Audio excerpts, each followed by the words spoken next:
dar um pulo agora, João. Estamos nos anos 1970. Como você o conheceu? Como é que era o trato com Alberto Cavalcanti? Bom, aí Alberto tem uma vida na França, tem uma vida na Inglaterra e tem uma vida no Brasil como cineasta. Tem uma carreira em cada um desses países, ele tem uma história. Quase como se fosse, aliás, é quase com personalidades diferentes. Na França, ele é extraordinariamente francês. Na Inglaterra, ele é extremamente britânico. No Brasil, extraordinariamente brasileiro. Adorava, entendendo, por tomar cachaça nas estradas, à medida quando a gente viajava, adorava parar nas estradas para tomar uma cachaçinha e conversar com as pessoas e conhecer e tal. Tanto é que fez filmes, ele é um dos introdutores do neorrealismo do Brasil, né? Com o Canto do Mar, Simão o Caolho, entendendo? Todos os filmes, e a própria Vera Cruz, entendendo? Tinha uma que ele foi o primeiro diretor, trazendo muitos profissionais que ele teve contato na Europa. Trouxe os técnicos, entendendo, da Inglaterra, como Dick Foles, como o fundador, entendendo, da Alamo, Michael Stoll, que foi fundador dos estúdios Alamo, que hoje, entendeu, que foi o precursor do Zé Luiz Sasso. O Sasso era assessor lá, entendeu? Era assessor lá, e eu tenho até um etapa da minha história que cruza ali. Bom, eu vou contar ali mais à frente. Mas então, como é que era o Cavalcanti?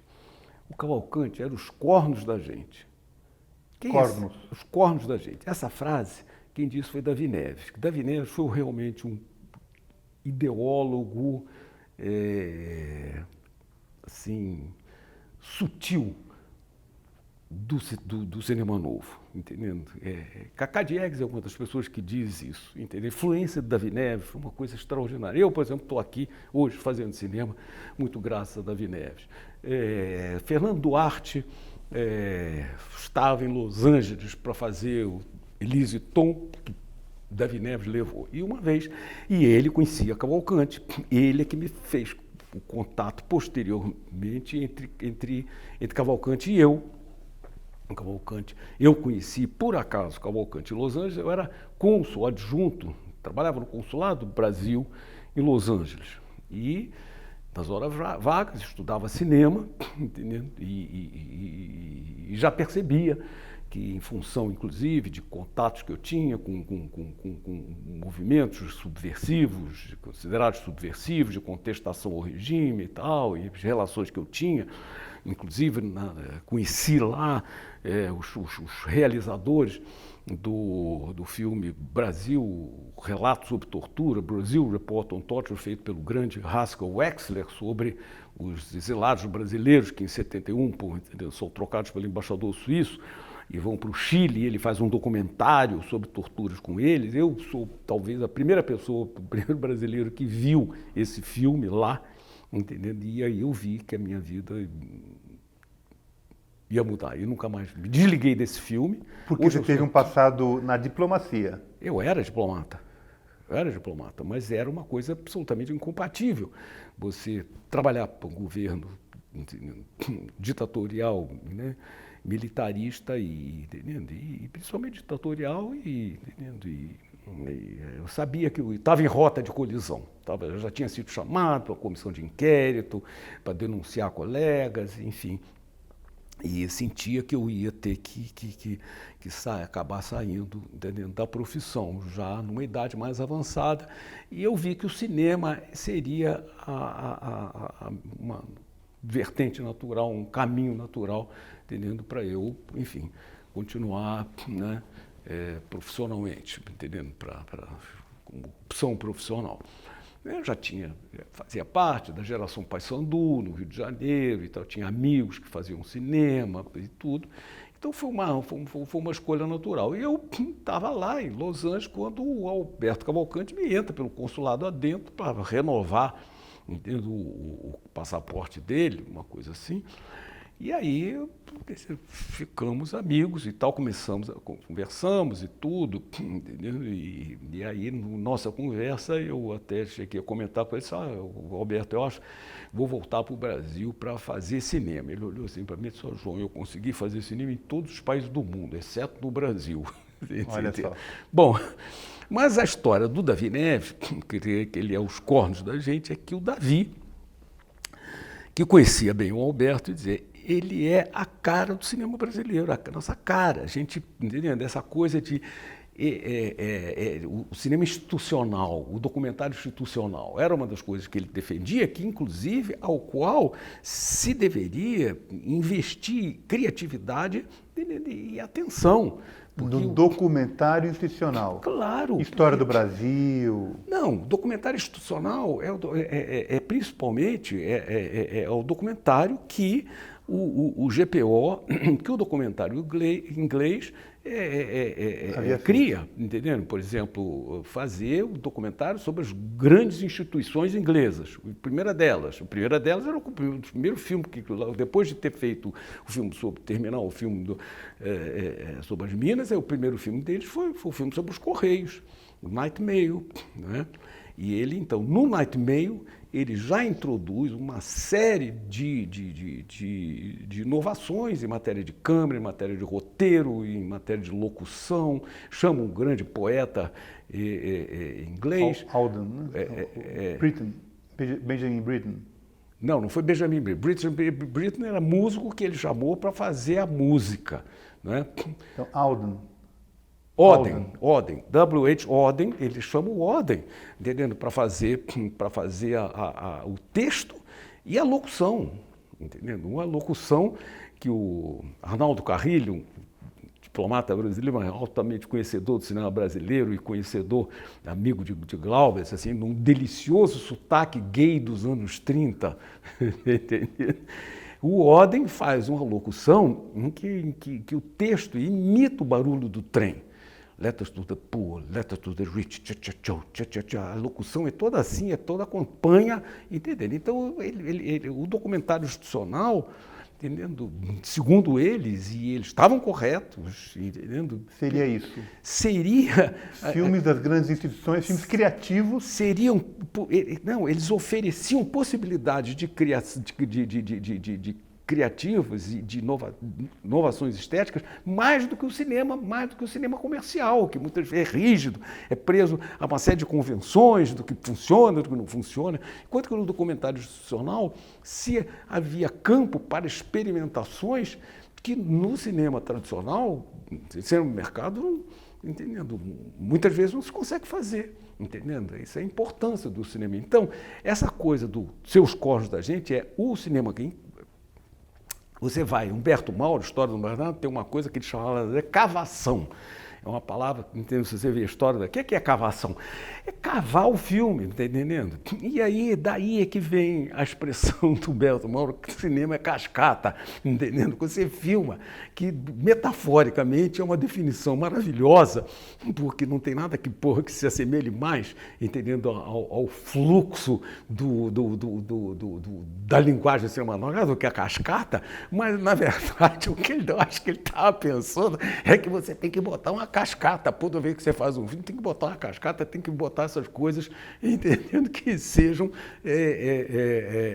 atrativas, sejam pitorescas. Visualmente pitorescas. As cavações. Pô, tem aqui um galinheiro, estou fazendo criando aqui uma criação, fazendo a criação, então vamos fazer um filme sobre isso e tal. Então os caras tinham que viver.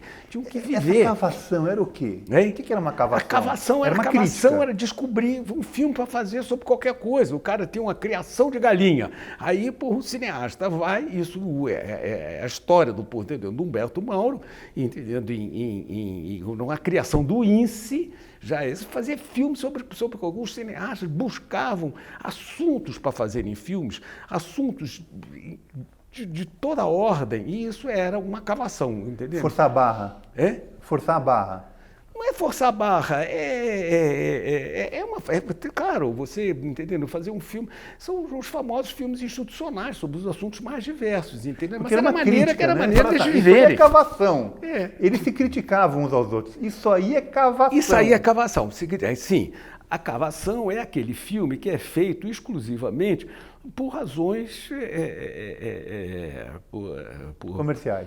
Por razões comerciais, por razões pragmáticas apenas, sem pretensões de criação artística, entendendo? Um pouquinho de dinheiro, não, eu faço um filme aqui de instrução, filmes instrutivos, filmes educativos, enfim,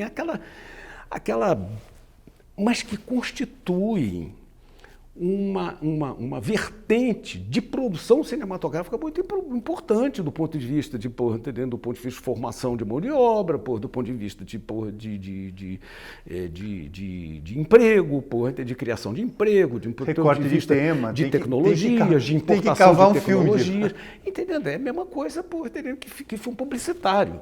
No fundo, do filme publicitário. São vertentes da produção cinematográfica que são muito importantes para o desenvolvimento da atividade, porque é uma atividade industrial e uma atividade tecnológica que requer capital, entendendo? Bom, então, o Cavalcante é os cornos da gente, porque, entendendo? Onde tinha a possibilidade de fazer um filme, ele fazia. E principalmente, descobrir temas, entendendo? Que aí o documentário, quando o documentário, principalmente cinema direto, entendeu? Rompe, aí faz-se temas faz-se filme sobre tudo, coisa que o cinema comercial não tem condição de fazer, entendeu? Então, daí que Então ele ajudou a contribuir para alargar o campo. O que é filmável? De onde pode sair um filme? Ele ajudou a encontrar, a cavar... Vem de tudo. De tudo.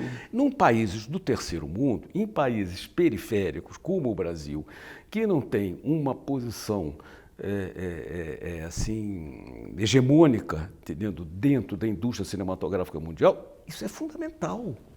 Isso é fundamental. Você sustenta o cinema brasileiro na verdade, não é sempre se sustentou muito por conta dessas produções autônomas, essas produções que eram feitas por motivos meramente assim, comerciais, assim, então, valorizar o gênero documental, encontrar daqui sai um filme, dali sai um filme, dali sai um filme, foi um dos papéis que fez o Alberto Cavalcante.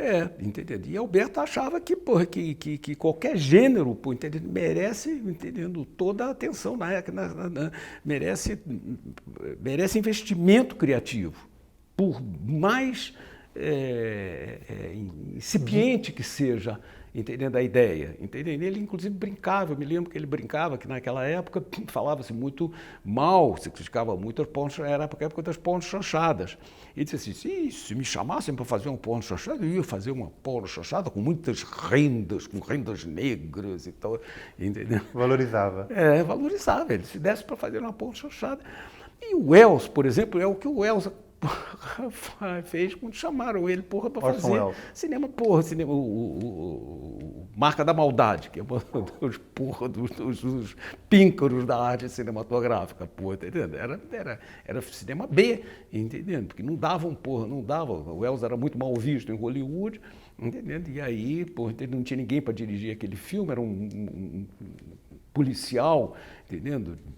Cinema B, entendeu? De baixo orçamento, e Charlton Heston ia fazer. Foi o Charlton Heston que disse assim, então por que vocês não chamam o Paul Wells aí para dirigir? E ele fez aquela obra-prima, entendendo? O cinema B, entendendo? Que depois vai ser valorizado pela geração do Godard e tal, como uma grande, entendendo? Onde eles se permitiam ser experimentalistas e inventivos e ousados muito mais do que nas produções classe A, tá entendendo? Porque pode filmar de qualquer ângulo, isso aí, vieram aqueles técnicos todos do cinema alemão, imigrados por causa da guerra, entendendo, para os Estados Unidos, e o gênero desenvolveu-se a partir do cinema B, o filme noir, que é, por si só, uma estética das mais preciosas e valiosas. E isso por razões, em filmes que não tinham expressão artística. Isso tinha expressão artística. E essa coisa que o Cavalcante tinha um olhar muito assim, agudo para isso. Agora, ele não era rico, ele foi estudar na Europa, mas não era rico. Não. Ele era gay? Era gay e até justificava. Uma vez ele me comentou comigo assim, no meu caso, João, ser homossexual, eu se justificava porque eu sou estéril. Porra, quase caí, pô. Nunca ninguém me passaria pela cabeça. Mas isso é uma visão assim, moralista, porra, tipicamente do século XIX, entendendo? Crescer e multiplicar-vos e tal. Então o homem tem a obrigação de se multiplicar. O homem que não se multiplica... Já que eu não posso ter filhos, eu vou ser homossexual. Já que eu não posso ter filhos, eu posso fazer o que eu quiser. Agora, ele não era de uma família rica? Não era, nunca, nem conheci, nem sei, os parentes dele, ele era filho de militar, positivista. Ali, dos militares positivistas que fizeram a República. Muito bom, João, muito rico, daí você fez esse filme que está disponível pelo Canal Brasil. E produziu um último filme dele. Foi o último filme dele, na verdade. Chama-se O Homem e o Cinema, que é uma antologia de toda a obra dele, entendendo? Agora, dirigida por ele em sessões, entendendo? Né? Especificamente determinadas por ele e que abarcou todo o leque e diversificado de filmes, entendendo que ele fez durante a carreira dele. Esse filme foi feito em 76, 75, 76, com financiamento da Embrafilme, e a gente, de uma certa forma, resgata a nacionalidade brasileira para a obra de Cavalcante, com esse filme. Agora, e eu passo a ser, foi o Davi-Neves, quando ele vem ao Brasil, volta para o Brasil, uma das pessoas com quem ele tem contato foi o Davi-Neves, e o Davi-Neves disse assim, olha, a pessoa que tem que ser seu produtor é o João Tobi Azulay. E aí ele, capaz dele dizer, eu acho que eu conheci ele em Los Angeles e tal, e aí ele me procura, e aí eu me torno o produtor dele aqui. E ele influenciou direto a minha visão de documentário, que passou a ser, eu me vinculei diretamente ao cinema documentário, ao cinema direto, né, o documentário de cinema direto, e conversava com ele sobre isso. Os Doces Bárbaros, por exemplo, ele opinou, ele deu opiniões, até escreveu um texto até apresentando o filme, na época que eu lancei o filme. Ele morreu, então, em 1982. Agora, sim, eu tenho a impressão, não sei se você concorda ou não, que ele foi muito pouco aproveitado no Brasil. A pessoa que está na origem do documentário, a pessoa que fez a gestão da Vera Cruz, que não deu certo, mas enfim, estava lá, que fez filmes importantes, que circulou, como você falou, na França, na Inglaterra, com sucesso, né? E ele morreu um pouco esquecido, assim, porque era um momento de contracultura, era um momento de cinema novo, era um momento que ele não representava uma visibilidade, não era inspirador para quem ditava os rumos do cinema na época. Você concorda? Olha, plenamente. Ali houve uma sucessão de equívocos de toda a ordem que a gente sabe que são, de uma certa forma, a marca da história desse país, entendendo? Infelizmente, a gente tem assim, uma vocação para, como se não bastasse a complexidade dos problemas, a gente tem uma vocação a fazer com que os problemas sejam de solução mais difícil do que, na verdade, eles são, entendendo? Quando o Cavalcante é recebido por quando o Cavalcante é recebido por Getúlio Vargas, visita, Getúlio Vargas faz questão de receber Cavalcante, porque Cavalcante era uma figura muito conhecida lá na Europa, e convida Alberto para vir fazer cinema no Brasil, e ele então é convidado, né, pelo grupo Matarazzo, né, através da amizade dele com Yolanda Penteado, casada com Titilo Matarazzo, né, líder do grupo Matarazzo, para fundar a Vera Cruz. Ele defensor da ideia de que, entendendo, do cinema, entendendo, precisa de um órgão estatal, entendendo? Ele sugere a criação do INC. Entendendo? Que não é o INSE. Não é. O INSE é o INSE já tinha sido... do Humberto Mauro. Do Humberto Mauro, Instituto Nacional do Cinema Educativo, com a visão Roquete Pinto, aquela visão de utilizar o rádio como instrumento de educação. E que é griersoniano também, né? Isso bem, hein? Que é griersoniano. Griersoniano total. O Roquete Pinto teve uma obra muito interessante, né, com a criação da Rádio Roquete Pinto, e aí cria o Instituto Nacional de Cinema do INSE, e chama o Humberto Mauro para dirigir. Perfeito, tudo melhor impossível. Mas né? O INC era outra coisa. Agora, o INC não. O INC seria um órgão para fomentar a indústria cinematográfica, uma coisa muito mais ampla. O outro não, o outro era só para fazer Instituto Nacional de Cinema Educativo, que deve fazer aquela coisa, o rádio educativo, cinema educativo, então Humberto Mauro, curtas-metragens e tal, entendeu? Aliás, eu li que você, João, você participou da criação da Ancine, não foi? Foi. João, tem a ver com o INC? Tem. Eu transitei sempre, permanentemente em função dessa formação pública, de ciência política que eu tenho, de história, eu transitei o tempo todo entre política cinematográfica, exercício da política cinematográfica, reflexão, tenho artigos feitos sobre política cinematográfica, sobre estética cinematográfica, sobre história cinematográfica e como atuação em órgãos cinematográficos, como no caso da Ancine, em que eu levei para lá a minha experiência como diplomata, que eu desenvolvi lá o trabalho da cooperação internacional, o Departamento Internacional da Ancine, a renovação dos acordos de coprodução cinematográfica, entendeu? Agora, sempre com uma visão cinematográfica, isso, e a produção, entendendo? E a direção, entendendo? Então, isso me prejudicou um pouco, confesso, entendendo, que eu preferiria ter tido uma coisa mais tranquila, porque isso aí traz,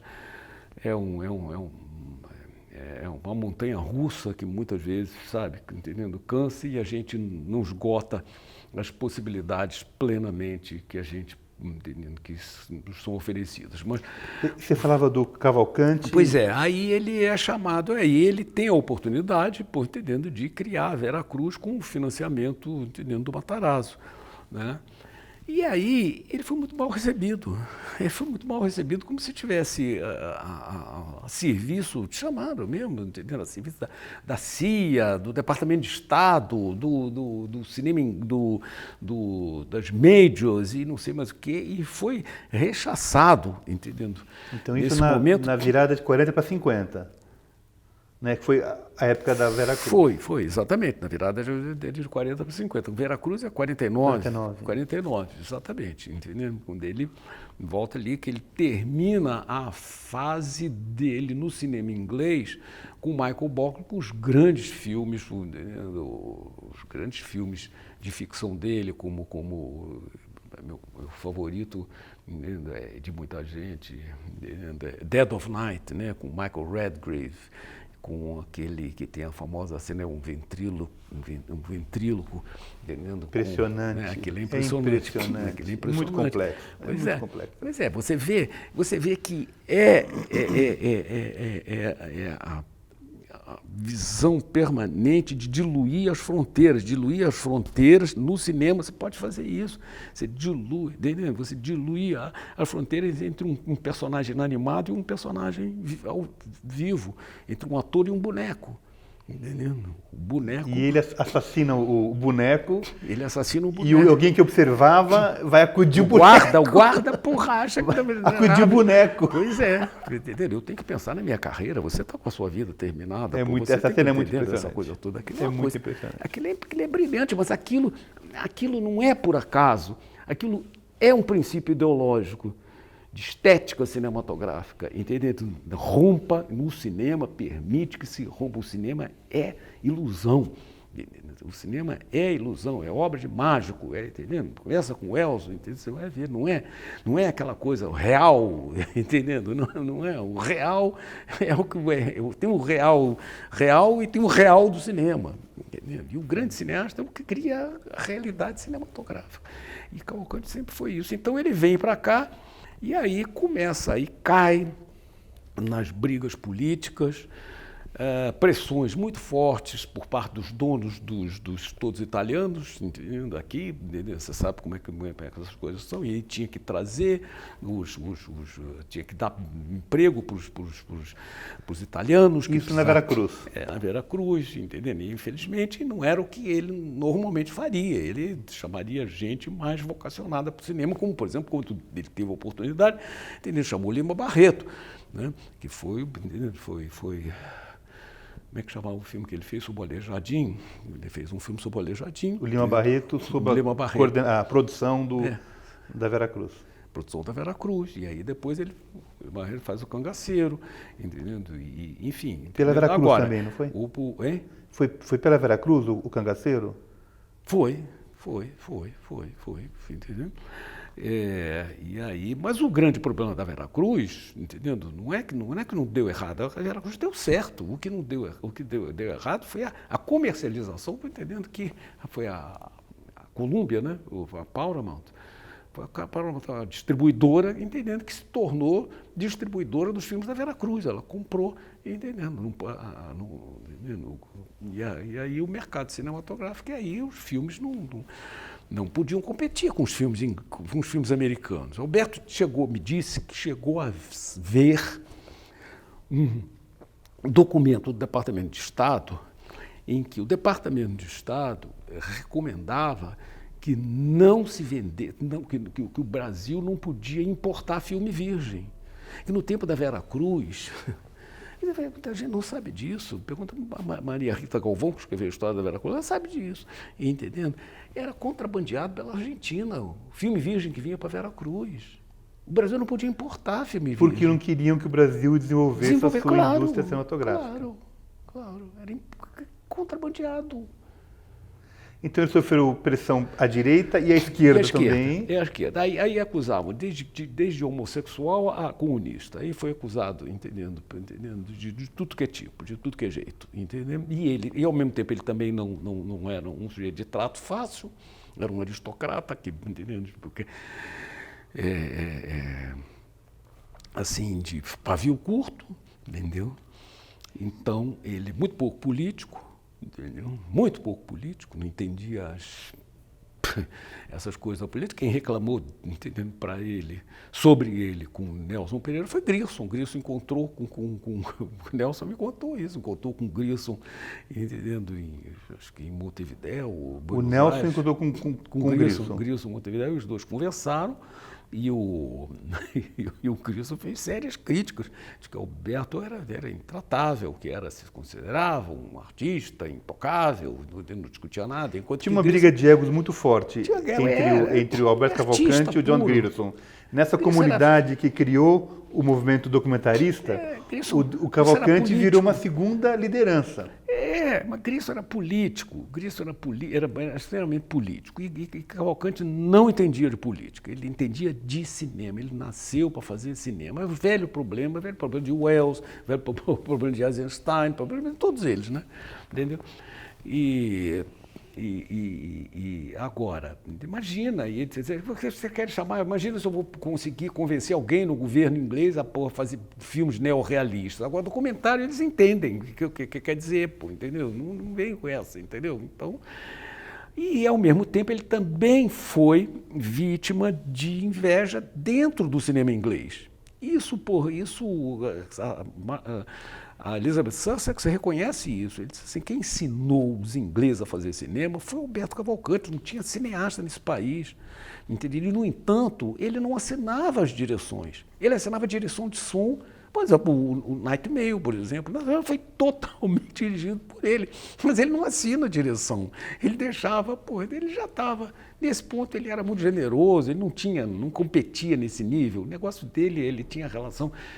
E tinha relação com Eisenstein. Eisenstein trocaram cartas a respeito das experimentações de som que ele estava fazendo, lá, entendendo? E com Brecht, poeta, com as pessoas que ele mais valorizava, que foram amigos dele, foram Flaherty, tinha uma admiração enorme, amizade enorme, Fritz Lang, ele trouxe porque em 64, para o festival de 64, e...